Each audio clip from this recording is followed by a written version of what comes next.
Assalamualaikum warahmatullahi wabarakatuh. Selamat sore teman-teman, salam sejahtera untuk kita semua. Pada sore hari ini kita akan coba membahas kembali soal-soal dari SKB Kesehatan Umum ya. Diambil dari FR tahun 2018 dan 2017 ya.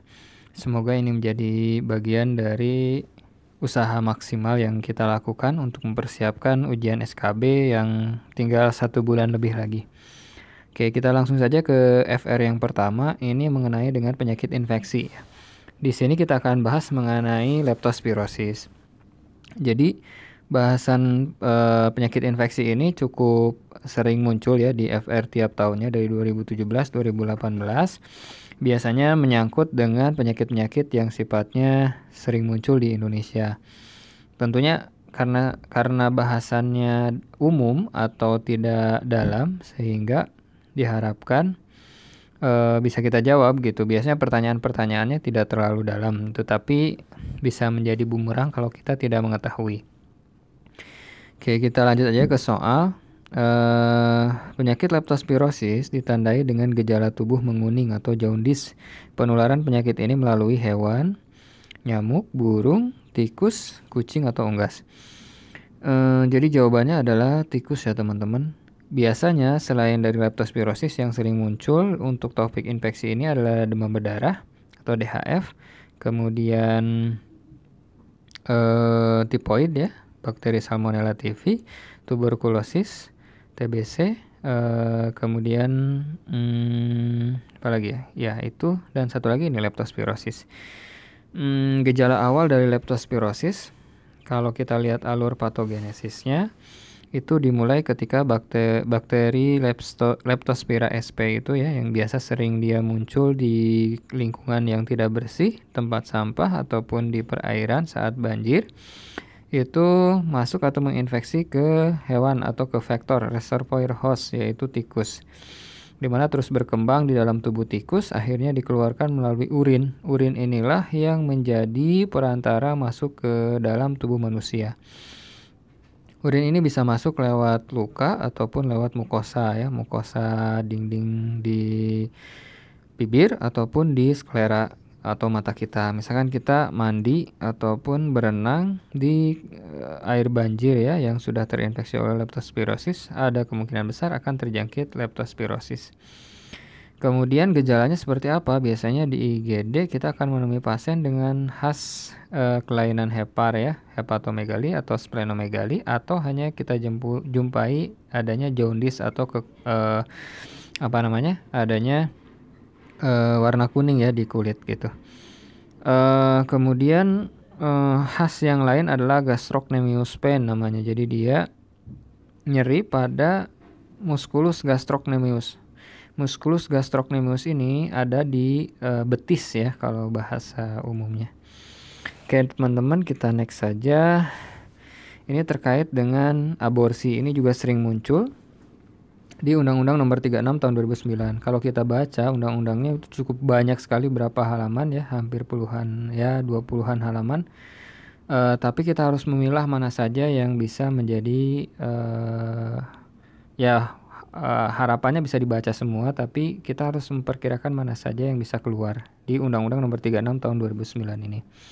Yang pertama terkait dengan aborsi, itu ada di pasal 75 dan 76 Undang-Undang Nomor 36 Tahun 2009. Itu adalah pengecualian yang diperbolehkan untuk aborsi. Berikut ini ya adalah pengecualian yang diperbolehkan untuk aborsi. A. Terdapat indikasi kedaruratan medis. B. Diperbolehkan jika disetujui oleh orang tua pasien. C. Atas permintaan sendiri pasien ditanda tangan di atas materai. D. Kehamilan yang disebabkan oleh pemerkosaan. Jawaban E adalah A dan D. Jawabannya adalah A dan D teman-teman. Jadi terdapat indikasi kedaruratan medis. Maksud di sini adalah kondisi atau penyakit yang menyebabkan jika si ibu mempertahankan kehamilannya dapat mengancam nyawa dari si ibu atau si bayi, atau dapat menimbulkan kecacatan yang parah gitu. Maka diperbolehkan untuk diaborsi.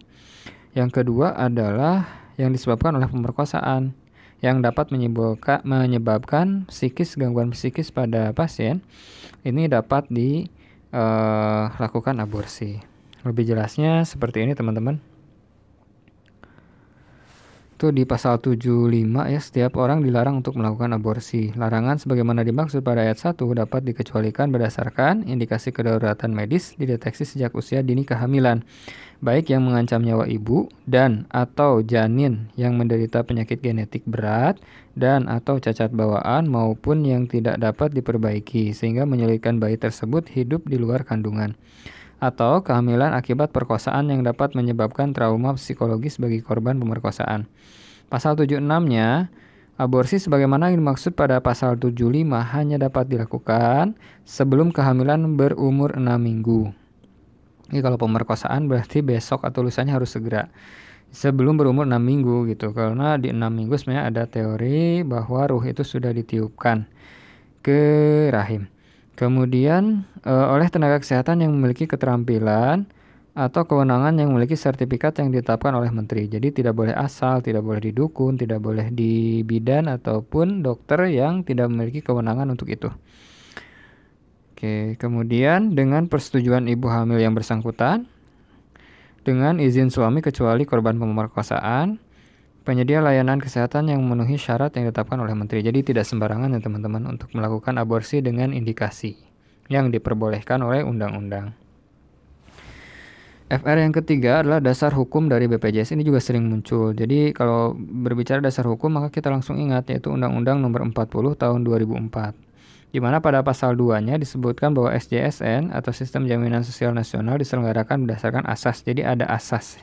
Asas SJSN itu adalah kemanusiaan, manfaat, dan keadilan sosial. Jadi yang salah adalah persamaan derajat ya. Jadi asas SJSN adalah kemanusiaan, manfaat, dan keadilan sosial. Manusiaan, manfaat, dan keadilan sosial. Sedikit teorinya. Asasnya adalah kemanusiaan, manfaat, dan keadilan sosial. Tujuannya adalah memberikan jaminan terpenuhnya kebutuhan dasar hidup layak bagi peserta atau anggota keluarganya. Programnya ada jaminan kecelakaan kerja, jaminan hari tua, pensiun, dan kematian. Gitu ya. Oke, next.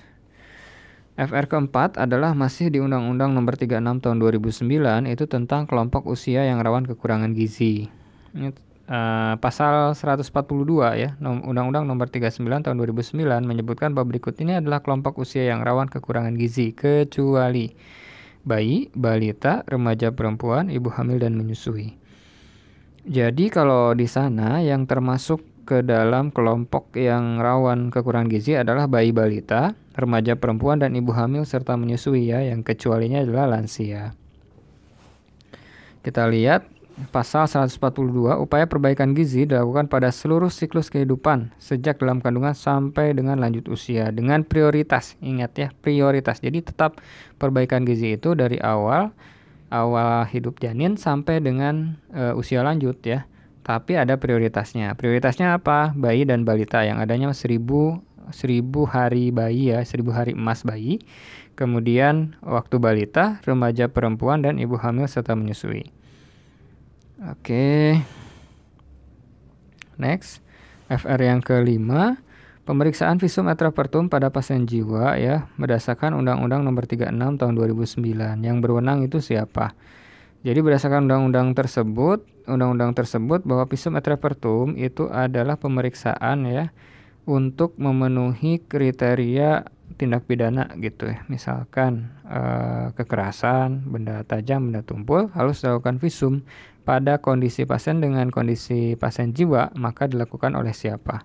Dokter umum, dokter forensik, dokter umum di rumah sakit jiwa, dokter spesialis kesehatan jiwa, dokter umum di rumah sakit Polri.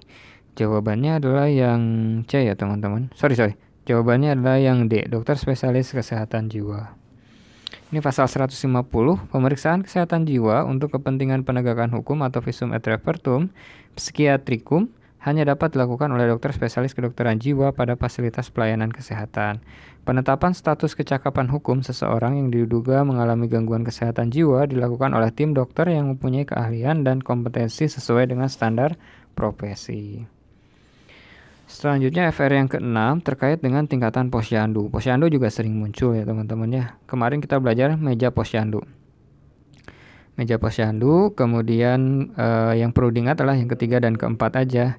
Kalau misalkan yang pertama kan registrasi, yang terakhir itu adalah pemeriksaan ya. kemudian pemeriksaan kondisi umum atau pemeriksaan medisnya. Yang kedua itu adalah pencatatan, kemudian yang ketiga adalah timbang ya. Kemudian yang keempat penyuluhan. Kalau ini posyandu ini tingkatan posyandu itu adalah ada pratama, madya, utama dan mandiri ya. Berarti yang bukan itu purnama. Coba kita lihat. Yang pertama pratama. Pratama itu tingkatan awal ya. Kegiatan bulanan belum rutin, jumlah kader masih terbatas kurang dari 5. Madya, pratama madya. Kegiatan sudah lebih dari 8. Rata-rata jumlah kader 5 orang per atau lebih, cakupan kegiatan utamanya kurang dari 50%. Masih kurang dari 50% ya. Kemudian purnama, berarti pratama yang salah ya. Berarti pratama, madya, purnama dan mandiri. Yang utama yang bukan ya. Pratama, madya, purnama, mandiri. Berarti utama bukan. Pratama, madya, purnama, mandiri. PMPM, pratama, madya, purnama, mandiri. Oke. Purnama melaksanakan kegiatan lebih dari 8 kali per tahun, rata-rata jumlah kader 5 orang atau lebih, cakupan kegiatan utama lebih dari 50%, penyelenggaraan program tambahan, memperoleh pembiayaan dari dana sehat dengan peserta masih terbatas. Kalau mandiri melaksanakan kegiatan lebih dari 8 kali per tahun, rata-rata jumlah kader 5 orang atau lebih, cakupan kegiatan lebih dari 50%, menyelenggarakan program tambahan, memperoleh pembiayaan dari dana sehat dengan persentase peserta lebih dari 50% keluarga ya. Oke, FR yang ketujuh, tingkatan akreditasi puskesmas. Berikut inilah tingkatan akreditasi puskesmas. Tidak terakreditasi dasar, madya, utama. Coba kita lihat. Ya, betul. Purnama salah, yang benar paripurna ya. Tidak terakreditasi dasar, madya, utama, paripurna, bukan purnama. Purnama yang kecuali. Oke. Yang ketujuh, ini terkait dengan gizi kwashiorkor ya. Kemarin juga saya tampilkan di sini supaya lebih ingat lagi ya, tanda-tanda balita yang memiliki kwashiorkor. Kwashiorkor adalah kekurangan protein. Otomatis dia ada defisit cairan di sana. Berarti yang jawabannya C, Moonfest dan edema lingkar perut meningkat. Yang lainnya adalah kondisi kurus, berarti marasmus, rambut warna merah. Oke, kwashiorkor tapi ini kuat dan tebal, harusnya rapuh ya. Rewel itu marasmus karena kurang karbohidrat, lingkar lengan kurang dari 14 cm itu adalah marasmus. Teorinya masih sama ya. Keriput seperti orang tua, kering, tulang-tulang gamblang tak ada dagingnya. Perutnya cekung, bokongnya tepos ya jika memakai sering melorot atau baggy fan namanya ya, baggy fan. Tanda-tanda dehidrasi, kering mata cekung dan lembek. Kalau yang kwashiorkor atau kekurangan protein terlihat lebih gemuk karena pembengkakan, rambut kemerahan ya, mudah rontok, kulit kering, kemudian perut buncit, pembengkakan, tungkai, muka dan bahkan seluruh tubuh. Oke. Soal terakhir, imunisasi optimal yang dianjurkan pada usia 0-2 bulan adalah hepatitis B, polio, BCG, DPT atau MR. Jawabannya adalah BCG. Kita lihat di sini. Yang 0 sampai dengan 2 bulan itu adalah BCG ya. Maksimal di itu, 1 kali saja, 0-2 bulan. Untuk yang lainnya bisa kita lihat ya, kalau hepatitis B bisa pas waktu lahir, bulan kedua, ketiga, dan keempat.